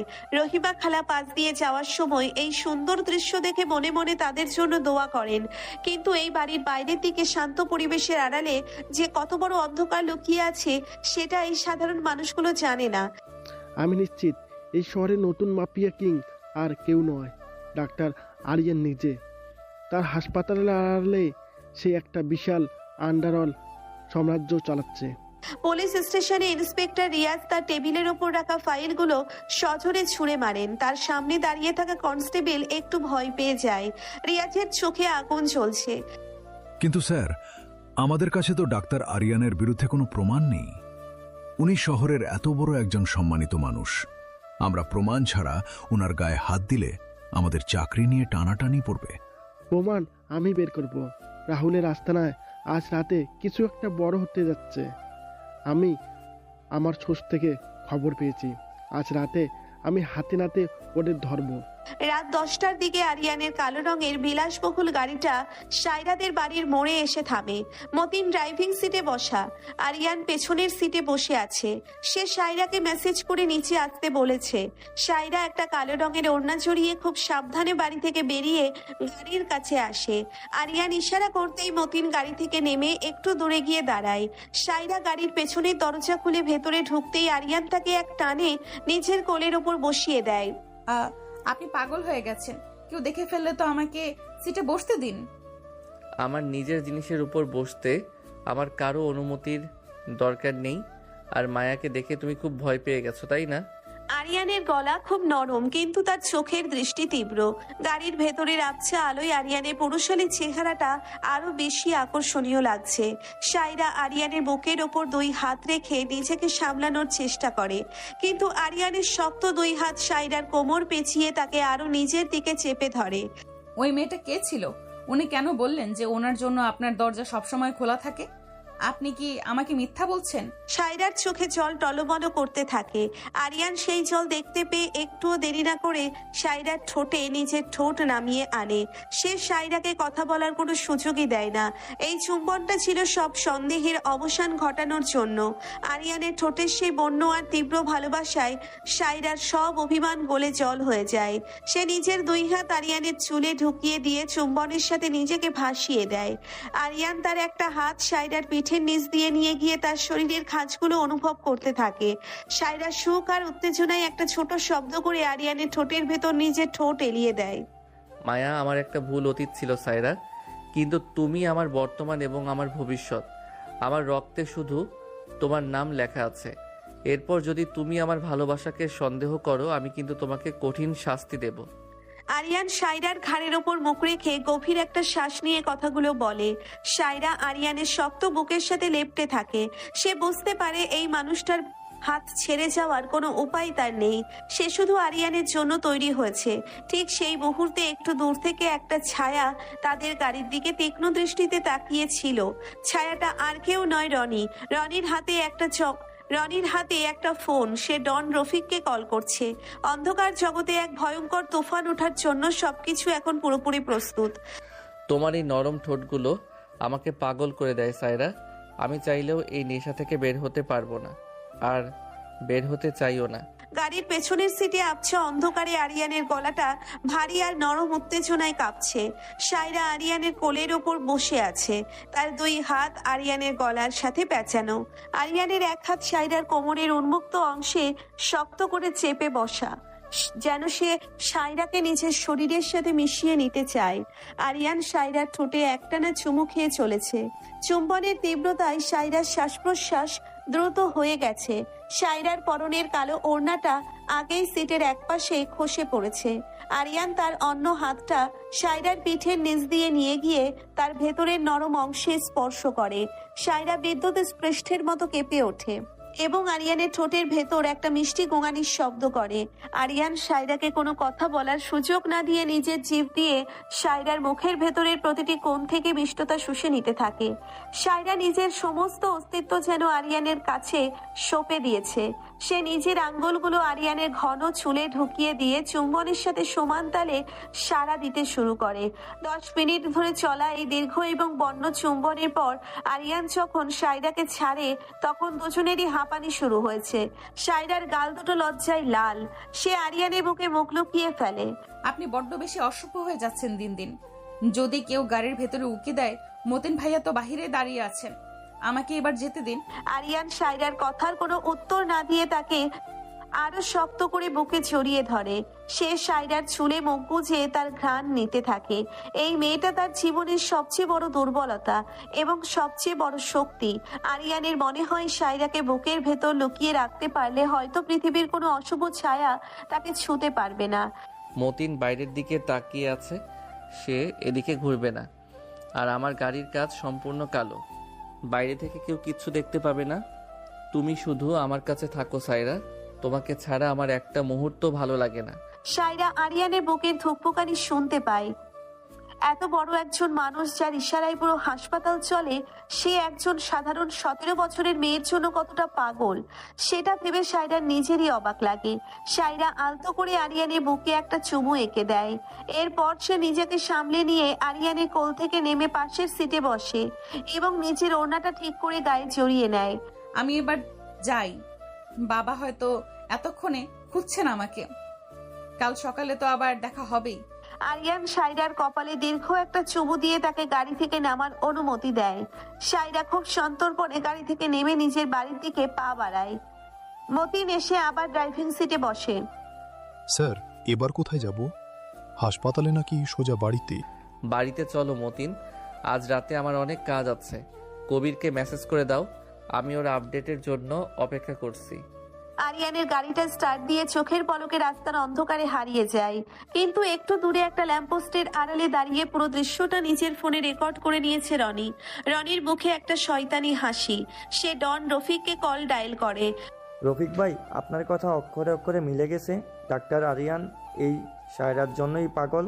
আমি মাত্র ওদের গাড়ির ভিতরে কিছু ভিডিও রেকর্ড করলাম। সায়রা তো এইমাত্র বাড়িতে ঢুকলো। ফোনের ওপাশ থেকে ডন রফিকের অট্টহাসি শোনা যায়। রফিকের পাশে বসে আছে রাহুল আর মায়া। রফিকের ড্রয়িং রুমটা ধোঁয়ায় আচ্ছন্ন। সাবাস রনি, তুই কাল সকালে ঠিক সময়ে সায়রাকে নিয়ে আমাদের বলা জায়গায় চলে আসবি। তোর অ্যাকাউন্টে আমি 1 লাখ টাকা ট্রান্সফার করে দিয়েছি এক্ষুনি। রফিক ভাই, রনি কি কাজটা ঠিকমতো করতে পারবে? আমার তো মনে হচ্ছে ওই পিচ্চি মেয়েটাকে আমি নিজেই গিয়ে তুলে নিয়ে আসি। ডন রফিক ফোন কেটে দিয়ে রাহুলের দিকে তাকায়। তার চোখ দুটো ধূর্ত শিয়ালের মতো চকচক করছে। তুই বড্ড তাড়াহুড়ো করিস রাহুল। আরিয়ানের এলাকায় ঢুকে সায়রাকে তুলে আনা মানে নিজের মৃত্যু ডেকে আনা। রনিও নিজের ভাই, সায়রা ওকে সন্দেহ করবে না। আর মায়া তো আছেই, মায়া কাল সায়রাকে রিসিভ করার দায়িত্ব তোর। চিন্তা করবেন না রফিক ভাই, কাল ওই সায়রাকে আমি এমন এক সত্যি দেখাবো যে ও নিজেই আরিয়ানের জীবন থেকে চিরতরে হারিয়ে যেতে চাইবে। আরিয়ানের ওই সাম্রাজ্য শুধু আমার অধিকার। মায়া তার লাল লিপস্টিক মাখা ঠোঁটে একটা বিষাক্ত হাসি ফুটিয়ে তোলে। অন্যদিকে শহরের এক প্রান্তে রাহুলের মেইন গোডাউনের বাইরে ঘুটঘুটে অন্ধকার। কবির, শফিক এবং তাদের টিম পুরো এলাকাটা চারিদিক থেকে ঘিরে ফেলেছে। এনাম একটা ল্যাপটপ নিয়ে একটু দূরের একটা ভ্যানে বসে আছে। কবির ভাই, গোডাউনের পেছনের দরজা দিয়ে ঢোকার রাস্তা একদম ক্লিয়ার। আমি ওদের ভেতরের সব অ্যালার্ম সিস্টেম অফ করে দিয়েছি, শুধু মেইন হলরুমের 4 জন গার্ড আছে। Good job Enam. শফিক, তুই 2 জনকে নিয়ে ছাদের দিকে থেকে কভার কর। আমি আর বাকিরা মেন গেট দিয়ে ঢুকছি। রাহুল আজ কোনোভাবেই যেন পালাতে না পারে। কবির তার সাইলেন্সার লাগানো পিস্তলটা হাতে নিয়ে খুব সন্তর্পণে গোডাউনের মেইন গেট দিয়ে ভেতরে প্রবেশ করে। ভেতরে প্রচুর অবৈধ অস্ত্রের বাক্স সাজানো। রাহুলের গার্ডরা কিছু বুঝে ওঠার আগেই কবির আর শফিকের নিখুঁত নিশানায় লুটিয়ে পড়ে। গোডাউনের ভেতরে একটা ধ্বংসলীলা শুরু হয়ে যায়, কিন্তু হঠাৎ করেই বাইরে পুলিশের সাইরেন বেজে ওঠে। গোডাউন চারিদিক থেকে ঘিরে ফেলো, কেউ যেন পালাতে না পারে। আজ এই মাফিয়াদের আমি জ্যান্ত ধরবো। ইন্সপেক্টর রিয়াজ তার বিশাল পুলিশ বাহিনী নিয়ে গোডাউনের মেইন গেট ভেঙে ভেতরে প্রবেশ করেন। কবির বুঝতে পারে তাদের ইনফরমেশন লিক হয়েছে, অথবা পুলিশ আগে থেকেই তাদের ট্র্যাক করছিল। Shafiq, follow back. পুলিশ চলে এসেছে। বসের করার নির্দেশ আছে, পুলিশের গায়ে যেন কোনো আসর না লাগে। পেছনের দরজা দিয়ে বেরেও সবাই। কবির আর তার টিম চোখের পলকে অন্ধকারের সুযোগ নিয়ে গোডাউনের পেছনের ভাঙা দেওয়াল টপকে পালাতে শুরু করে। রিয়াজ ভেতরে ঢুকে শুধু রাহুলের গার্ডদের লাশ আর কিছু অস্ত্রের বাক্স ছাড়া আর কিছুই পান না। ড্যামিট, জাস্ট কয়েক সেকেন্ডের জন্য ফসকে গেল। কনস্টেবল, এই লাশগুলো মর্গে পাঠাও, আর এখানে ডাউটদের কোনো খোঁজ পাওয়া যায় কিনা দেখো। আমি শুনেছি ডাউটদের লাশ নদীতে পাওয়া গেছে। এই শহরে একটা বিশাল গ্যাং ওয়ার শুরু হয়ে গেছে। পরের দিন সকালে আরিয়ানের বাড়িতে একটা সুন্দর স্নিগ্ধ পরিবেশ। যারা ডাইনিং টেবিলে বসে কফি খাচ্ছে আর ফারহান তার পাশে বসে ল্যাপটপে কাজ করছে। রহিমা খালা তাদের জন্য গরম পরোটা আর মাংস নিয়ে আসেন। ফারহান, তুমি কিন্তু কাল আমাকে কথা দিয়েছিলে আজকে শপিং এ নিয়ে যাবে, ভুলে যাওনি তো? একদম ভুলিনি যারা। আমার দুপুরের পর হাসপাতাল থেকে ছুটি, আমি সোজা বাড়িতে এসে তোমাকে নিয়ে বেরোবো। ভাইয়া কোথায়? ভাইয়া কি এখনো ওঠেনি? ফারহান ল্যাপটপ বন্ধ করে জারার দিকে তাকিয়ে একটু হাসে। ঠিক তখনই আরিয়ান সিঁড়ি দিয়ে নিচে নেমে আসে। তার চেহারায় রাতের সেই রাগী আর ভয়ঙ্কর মাফিয়ার কোনো ছাপ নেই। সে একদম ফ্রেশ, পরনে একটা নীল রঙের শার্ট। আমি উঠে গেছি ফারহান, কাল রাতে ঘুমাতে একটু দেরি হয়েছিল। যারা, তুই সাবধানে যাবি শপিংয়ে, বডিগার্ড সাথে নিয়ে যাবি। আরিয়ান বাবা, তুমি তো আজকাল ঠিকমতো খাওয়া দাওয়া করো না। এত কাজ করলে শরীর টিকবে কিভাবে? বসো, আমি খাবার দিচ্ছি। আরিয়ান শান্তভাবে টেবিলে বসে, কিন্তু তার মন পড়ে আছে সায়রার কাছে। সে জানে না যে সায়রার জীবনে আজ একটা বিশাল ঝড় আসতে চলেছে। অন্যদিকে সায়রাদের বাড়িতে সকালবেলা রহমান সাহেব খুব রেগে আছেন। সালমা, তুমি রনিকে বাড়ি থেকে বের করে দাও। কাল রাতে ও অনেক দেরিতে ফিরেছে, আর ওর পকেট থেকে আমি অনেকগুলো টাকার বান্ডেল পেয়েছি। ছেলেরা নির্ঘাত কোনো খারাপ চক্রের সাথে জড়িয়ে গেছে। তুমি তো সব সময় রনির পিছনে লেগেই থাকো। হয়তো কোনো বন্ধুর কাছ থেকে ধার নিয়েছে। তুমি এত সন্দেহ করো কেন? সালমা বেগম রনির পক্ষ নিয়ে কথাগুলো বলেন। সায়রা নিজের ঘরের দরজায় দাঁড়িয়ে সব শুনছিল। রনি ভাইয়াকে তার নিজেরও একদম ভালো লাগে না। সায়রা দ্রুত রেডি হয়ে কলেজে যাওয়ার জন্য বেরিয়ে পড়ে। রাস্তায় রনি তার পথ আটকায়। সায়রা, একটু দাঁড়া, আমার একটা খুব দরকারি কথা ছিল তোর সাথে। কি কথা ভাইয়া? আমার কলেজের দেরি হয়ে যাচ্ছে, যা বলার তাড়াতাড়ি বলো। সায়রা খুব বিরক্তি নিয়ে কথাগুলো বলে। রনি একটা খুব দুঃখী মুখ করে সায়রার দিকে তাকায়। বাবা খুব অসুস্থ সায়রা। আঙ্কেল মানে তোর বাবা তোকে জানাতে নিষেধ করেছে, কিন্তু আমার মনে হলো তোর জানা উচিত। বাবাকে সেন্ট্রাল হসপিটালে ভর্তি করা হয়েছে। তুই কি আমার সাথে একটু দেখতে যাবি? রনির মুখে রহমান সাহেবের অসুস্থতার কথা শুনে সায়রার বুকটা কেঁপে ওঠে। সে আর কিছু না ভেবেই রনির সাথে যাওয়ার জন্য রাজি হয়ে যায়। রনি একটা সিএনজি ডেকে সায়রাকে নিয়ে ওঠে। সিএনজিটা সেন্ট্রাল হাসপাতালের দিকে না গিয়ে শহরের বাইরে একটা পরিত্যক্ত বিল্ডিং এর দিকে যেতে থাকে। রনি ভাইয়া, এটা তো হাসপাতালের রাস্তা না, আমরা কোথায় যাচ্ছি? আমাকে নামিয়ে দাও বলছি। সায়রা ভয় পেয়ে সিএনজির দরজা খোলার চেষ্টা করে। রনি শক্ত করে সায়রার হাত চেপে ধরে। তার চোখে এখন আর সেই অসহায় রূপটা নেই, বরং সেখানে একটা নিষ্ঠুর ছায়া। চুপচাপ বসে থাক সায়রা, বেশি চিল্লাচিল্লি করলে কিন্তু তোর বাবার লাশটাও দেখতে পারবি। তোর ডাক্তার আরিয়ান তোকে বাঁচাতে আসবে না। সায়রা বুঝতে পারে সে একটা বিশাল ফাঁদে পা দিয়েছে। তার চোখ ফেটে কান্না বেরিয়ে আসে। সে আরিয়ানের কথা ভাবতে থাকে। ঠিক আধা ঘন্টা পর সিএনজিটা সেই পরিত্যক্ত বিল্ডিং এর সামনে এসে থামে। রনি সায়রাকে এক প্রকার টেনে হিঁচড়ে বিল্ডিং এর ভেতরে নিয়ে যায়। ভেতরে একটা ভাঙা চেয়ারে বসে আছে মায়া। মায়ার পরনে একটা কালো রঙের leather jacket. Welcome to reality Saira. আমি ভাবিনি তুমি এত সহজে রনির ফাঁদে পা দেবে, তবে ভালোই হলো, কাজটা সহজ হয়ে গেল। আপনি তো সেই মেয়েটা যে আরিয়ানের চেম্বারে গিয়েছিলেন। আপনি আমাকে এখানে কেন এনেছেন? আরিয়ান যদি জানতে পারে আপনাদের কাউকে ছাড়বে না। সায়রা ভয়ে কাঁপতে কাঁপতে কথাগুলো বলে। মায়া একটা অট্টহাসি দেয় এবং তার চেয়ার থেকে উঠে সায়রার দিকে এগিয়ে আসে। সে সায়রার চিবুকটা শক্ত করে চেপে ধরে। আরিয়ান, তোমার ওই ডাক্তার আরিয়ান আসলে কে সেটা কি তুমি জানো পিচ্চি? তুমি কি জানো সে এই শহরের সবচেয়ে বড় মাফিয়া কিং? সে তার নিজের হাতে কত মানুষের রক্ত মেখেছে, সেটার কোনো হিসেব তোমার কাছে আছে?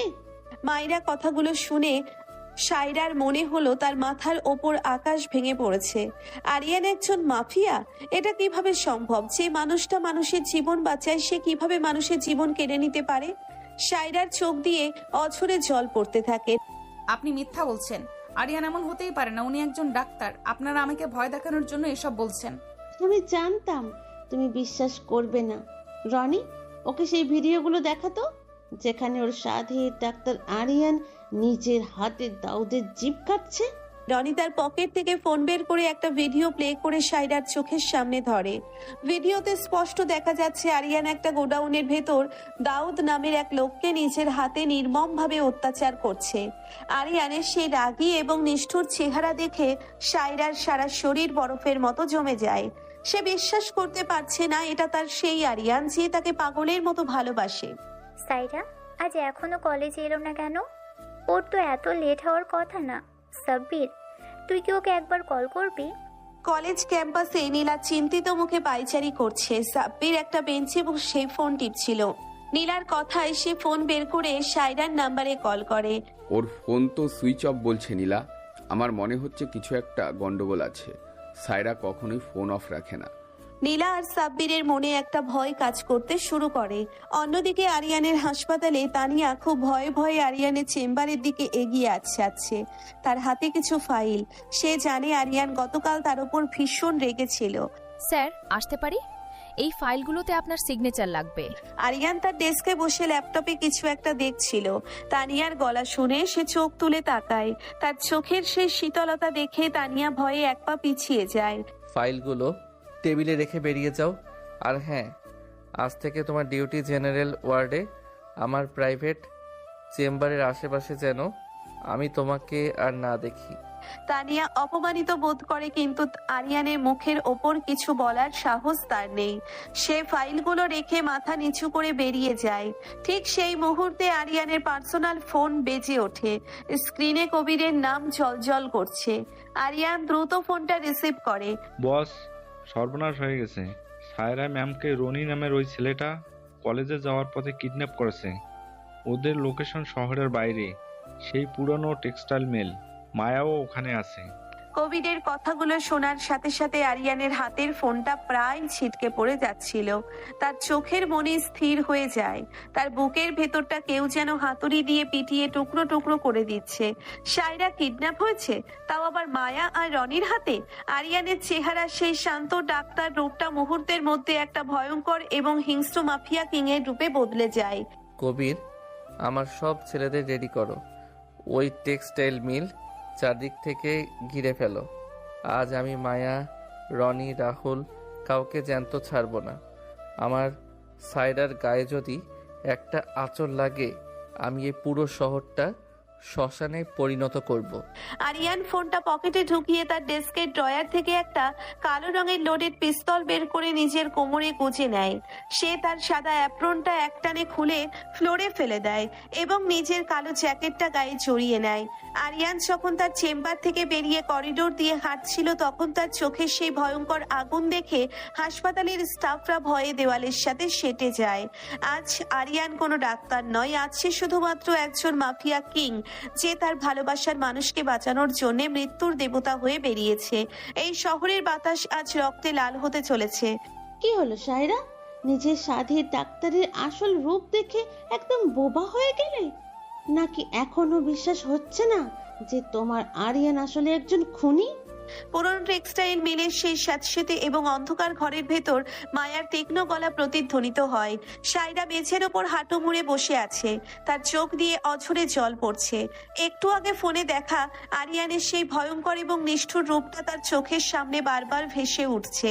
সায়রার 17 বছরের ছোট্ট জীবনে সে এখনো কত বড় আঘাত পায়নি। যে মানুষটাকে সে নিজের জীবনের চেয়েও বেশি ভালোবেসেছে, যার ছোঁয়ায় সে নিজেকে পৃথিবীর সবচেয়ে সুরক্ষিত মেয়ে বলে মনে করেছে, সেই মানুষটা আসলে এই শহরের সবচেয়ে ভয়ঙ্কর মাফিয়া কিং। সায়রার বুকটা ব্যথায় ফেটে যাচ্ছে। সে নিজের 2 হাত দিয়ে মুখ ঢেকে ফুপিয়ে কেঁদে ওঠে। মায়া একটা শয়তানি হাসি দিয়ে সায়রার চারপাশে হাঁটতে থাকে। ঘরের এক কোণে রনি একটা ময়লা চেয়ারে বসে ডন রফিকের দেওয়া টাকার বান্ডিল গুনছে। তার চোখে লোভের এক বিভৎস ছায়া। বেশি কেটে লাভ নেই সায়রা, তোর বাবা মায়ের কাছে আমি অনেক আগেই খবর পাঠিয়ে দিয়েছি যে তুই আমার সাথে আছিস এবং নিরাপদ আছিস। কিন্তু আসল সত্যিটা হলো, আজ তোর এই সুন্দর মুখটা আরিয়ানকে ধ্বংস করার চেয়ে বড় হাতিয়ার হতে চলেছে। রনি ভাইয়া, তুমি এত নিচে নামতে পারলে? বাবা তোমাকে নিজের ছেলের মতো ভালোবাসতো, আর তুমি টাকার জন্য আমাকে এই গুন্ডাদের হাতে তুলে দিলে। আল্লাহ তোমার বিচার করবে। আল্লাহর বিচার পরে হবে পিসি, আগে আজ আরিয়ানের বিচার আমি নিজ হাতে করব। ঘরের ভাঙা দরজা দিয়ে ডন রফিক এবং রাহুল ভেতরে প্রবেশ করে। রাহুলের চোখে এক পৈশাচিক আনন্দ। সে সায়রার দিকে এগিয়ে গিয়ে সায়রার চুল শক্ত করে মুঠি করে ধরে তাকে টেনে দাঁড় করায়। সায়রা যন্ত্রণায় চিৎকার করে ওঠে। রাহুলের নোংরা হাতের স্পর্শে সায়রার সারা শরীর ঘিন ঘিন করে ওঠে। এই সেই মেয়ে যার জন্য আরিয়ান আমার কোটি কোটি টাকার ব্যবসা ধ্বংস করছে। আজ আমি আরিয়ানের চোখের সামনে এই মেয়েটার এমন অবস্থা করব যে আরিয়ান নিজের মৃত্যু নিজে চাইবে। একদম ঠিক বলেছ রাহুল। আরিয়ানকে বুঝিয়ে দিতে হবে যে ওর অহংকারের পতন কিভাবে করতে হয়। ওর বিশাল সাম্রাজ্য আজ আমাদের পায়ের নিচে লুটোপুটি খাবে। অন্যদিকে শহরের রাস্তা ছিঁড়ে আরিয়ানের কালো গাড়িটা পাগলের মতো ছুটছে। ড্রাইভিং সিটে মতিন বসে আছে, তার কপালে ঘাম। আরিয়ান পেছনের সিটে বসে নিজের পিস্তলে বুলেট লোড করছে। তার চোখ দুটো রাগে একদম লাল হয়ে আছে। তার চেহারায় এখন আর কোনো ডাক্তারের নম্রতা নেই, সেখানে জায়গা করে নিয়েছে এক ভয়ঙ্কর মৃত্যুর দেবতা। কবির এবং সফিক পেছনের দুটো গাড়িতে তাদের বিশাল বাহিনী নিয়ে আরিয়ানকে ফলো করছে। মতিন, গাড়ির স্পিড আরো বাড়াও। আমার সায়রার গায়ে যদি ওই কুকুরগুলো একটা আঁচড়ও দেয়, আমি আজ পুরো শহর জ্বালিয়ে দেব। এনামকে বলো মিলের সব সিসিটিভি ক্যামেরা হ্যাক করে আমাদের লোকজনকে পজিশন নিতে বলতে। মতিন গাড়ির অ্যাক্সিলেটারের আরো জোরে চেপে ধরে। আরিয়ানের বুকের ভেতরটা ছটফট করছে। সায়রার ভয়ার্থ মুখটা তার কল্পনায় ভেসে উঠতেই আরিয়ানের হাতের শিরাগুলো ফুলে ওঠে। সে জানে মায়া সায়রাকে সব সত্যি জানিয়ে দিয়েছে। সায়রা হয়তো তাকে এখন প্রচন্ড ঘৃণা করছে, কিন্তু আরিয়ানের কাছে এখন সায়রার ঘৃণার চেয়ে সায়রার জীবন বাঁচানোটা বেশি গুরুত্বপূর্ণ। সাব্বির, তুমি নীলাকে নিয়ে গাড়িতে বসো। রহমান সাহেব, আপনারা একদম প্যানিক করবেন না।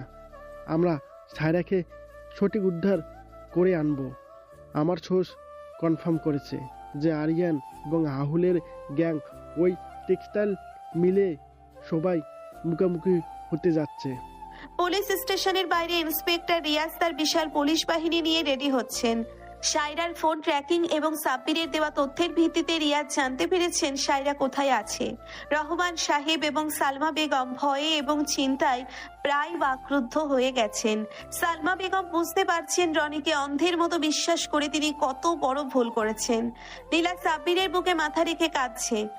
সাইরার কিছু হয়ে গেলে আমি বাঁচবো না সাব্বির। ও তো কোনো দোষ করেনি, ও কেন ওই মাফিয়াদের নোংরা খেলার শিকার হবে? শান্ত হ নীলা, রিয়াজ স্যার আছে তো। আর আমার মন বলছে সায়রার কিচ্ছু হবে না। চল আমরাও স্যারের সাথে যাব। পুলিশের কনভয় সাইরেন বাজিয়ে টেক্সটাইল মিলের দিকে ছুটে যায়। এদিকে টেক্সটাইল মিলের বাইরে চারিদিকে ঘুটঘুটে অন্ধকার। আরিয়ানের গাড়িগুলো শব্দহীনভাবে মিলের চারপাশে এসে থামে। এনাম তার ল্যাপটপ নিয়ে একটা ভ্যানের ভেতর বসে পুরো সিস্টেম কন্ট্রোল করছে। বস, ভেতরে রাহুলের 15 জন গার্ড আছে, মেইন গেটে 5 জন, আর বাকি সায়রা ম্যামের ঘরের বাইরে। রাফিক, রাহুল, মায়া আর রনি সবাই ভেতরে আছে।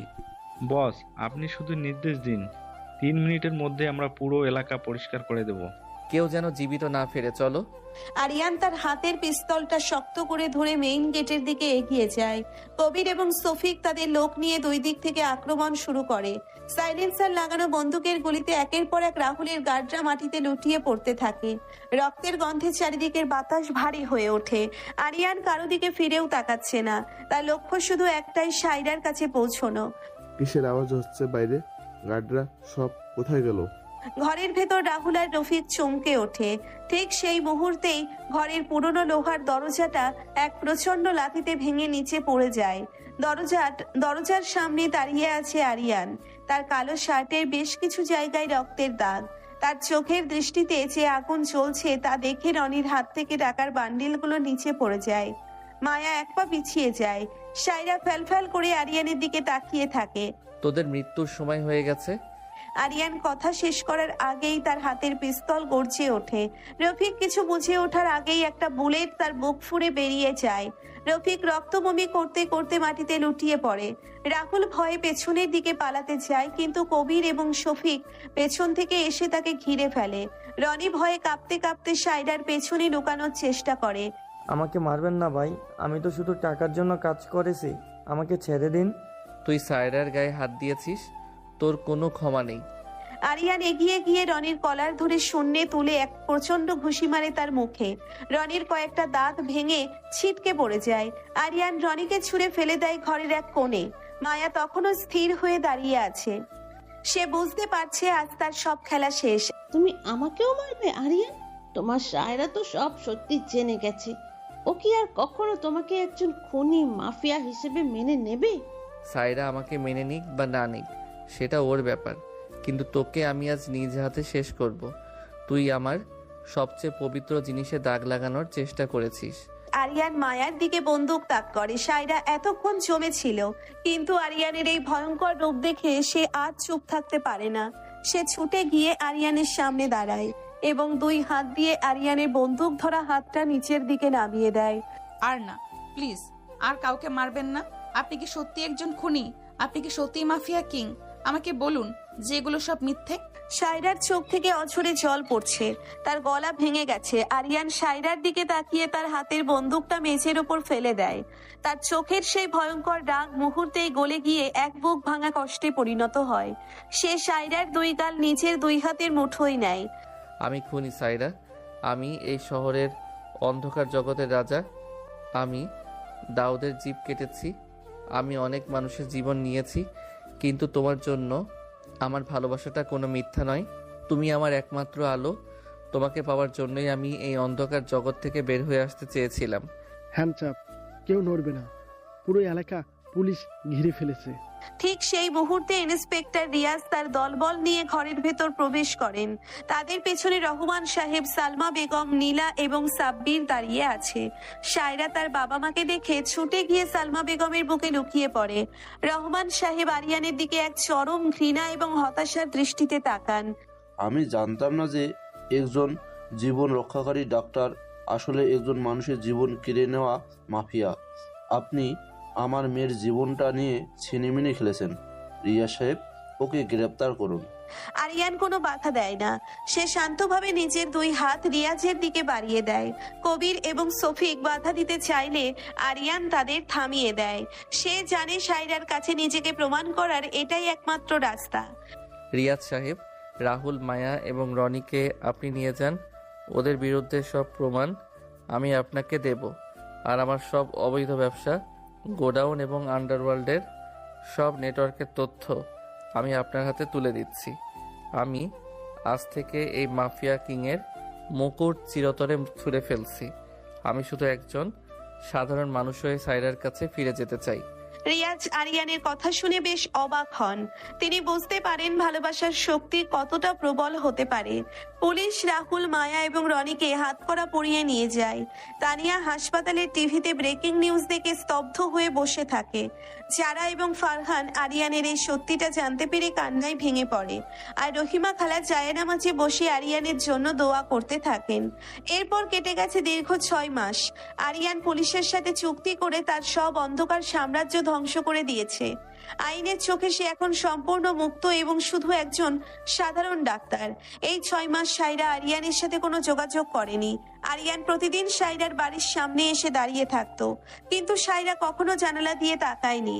সায়রার মন বারবার আরিয়ানকে ক্ষমা করতে চাইলেও তার মাফিয়ার অতীত সায়রাকে আটকে রাখতো। কিন্তু আজ সায়রা আর নিজেকে আটকে রাখতে পারেনি। রাতের বেলা আরিয়ানের বিশাল বাড়ির ড্রয়িং রুমে আজ উৎসবের আমেজ। যারা, ফারহান, নীলা, সাব্বির এবং রহমান সাহেব সবাই উপস্থিত। আজ আরিয়ান এবং সায়রার বিয়ে। সায়রা বুঝতে পেরেছে আরিয়ান নিজের সব অন্ধকার অতীত শুধুমাত্র সায়রার জন্যে চিরতরে মুছে ফেলেছে। ভালোবাসার কাছে সব অপরাধ বোধ হার মেনেছে। আমি কি আসবো? আরিয়ানের বিশাল এবং বিলাসবহুল বেডরুমের দরজায় লাল রঙের ভারী বেনারসি শাড়ি পরে দাঁড়িয়ে আছে সায়রা। তার সারা শরীরে গহনার সাজ।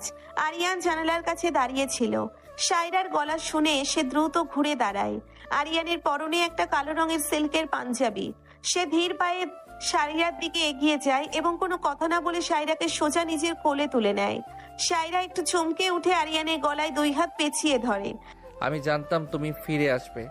তুমি ছাড়া আমার এই জীবনে আর কোনো কিছুর অস্তিত্ব নেই। আরিয়ান সায়রাকে নিয়ে বিছানার উপর আলতো করে শুইয়ে দেয়। ঘরের নীল রঙের আবছা আলোয় সায়রার মায়াবী মুখটা আরিয়ানকে মাতাল করে তোলে। আরিয়ান সায়রার শাড়ির আঁচলটা সরিয়ে দেয়। সায়রার শরীর উত্তেজনায় কাঁপতে শুরু করে। আরিয়ান সায়রার কানের কাছে মুখ নিয়ে ফিসফিস করে কিছু বলে, যা শুনে সায়রার গাল দুটো লজ্জায় একদম লাল হয়ে যায়। আপনি এখনো আগের মতোই অসভ্য আছেন। ডাক্তার হলেও আপনার ভেতরে সেই পাগলটা মরে যায়নি। আরিয়ান একটা মুচকি হাসি দিয়ে সায়রার ঠোঁটে নিচে ঠোঁট নামিয়ে আনে। এই চুম্বনটা আগের সব চুম্বনের চেয়ে সম্পূর্ণ আলাদা ছিল। এতে কোনো ভয় ছিল না, কোনো লুকোচুরি ছিল না, এতে ছিল সম্পূর্ণ অধিকার এবং এক তীব্র তৃষ্ণা।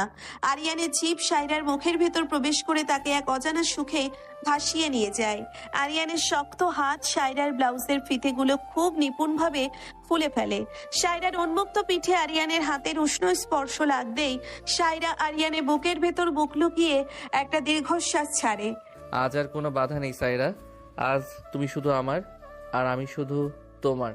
আরিয়ানের ঠোঁট সায়রার ঘাড় থেকে নেমে তার গলার কাছে বিচরণ করতে থাকে। সায়রা নিজের দুই হাত আরিয়ানের চুলে ঢুকিয়ে দিয়ে তাকে আরো নিজের কাছে টেনে নেয়। দুজনের শরীরের ঘর্ষণে এক চরম উষ্ণতা তৈরি হয়। আরিয়ান সায়রার শরীরের প্রতিটি কোণ নিজের ঠোঁট এবং হাতের ছোঁয়ায় অনুভব করতে থাকে। সায়রার মুখ দিয়ে ছোট ছোট সুখের গোঙানি বের হতে থাকে। ভালোবাসার এই চরম এবং অন্তরঙ্গ মুহূর্তে তারা দুজন নিজেদের সব সত্তা একে অপরের কাছে সঁপে দেয়। অন্ধকার অতীতকে পেছনে ফেলে মাফিয়া কিং আরিয়ান তার রানী সায়রাকে নিয়ে এক নতুন আলোকময় জীবনের সূচনা করে, যেখানে শুধুই আছে তাদের দুজনের